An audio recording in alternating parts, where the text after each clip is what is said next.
এই স্বার্থপর পৃথিবী কারো কথা মনে রাখে না, কারো জন্য থেমে থাকে না, কেউ তোমারে মনে রাখত না। তুমি মরে গেলে কারো হাতে সময় নাই তোমারে কান্দে লইয়া কান্দনে, কারো হাতে সময়। এ বাফেরে দুপুরবেলা জানাজা দিছে, আসরের পরে বাফের জানাজা হইছে, কত কান্দা কানছে জিফুতে। এশার নামাজের পরে পাশের ঘরের থেকে ভাত তরকারি আনছে, এরই পেট ভরে ভাত খায়। এরা দেখলাম দুপুরে কান্দে অন ভাত খায়, আরো গোস্ত লয়, আরো পারমির মুরগা লয়, তেলাপিয়া মাছ লয়, ডাইল লয়। বাহ, কি আপনারা দেখলাম বিকালে কি কান্দাটা কানলেন,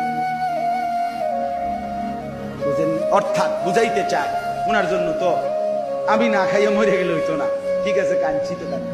অর্থাৎ দুনিয়া থেমে থাকে না, কারো জন্যই কি থাকে না, থেমে থাকে। এজন্য দুনিয়া নিয়েই ব্যস্ত না হই, আখিরাতের ফিকির করি। আল্লাহ তাআলা আমাদেরকে তৌফিক দেন। আজকের এই মজলিস, আজকের এই মজমা আল্লাহ কবুল করে নেন।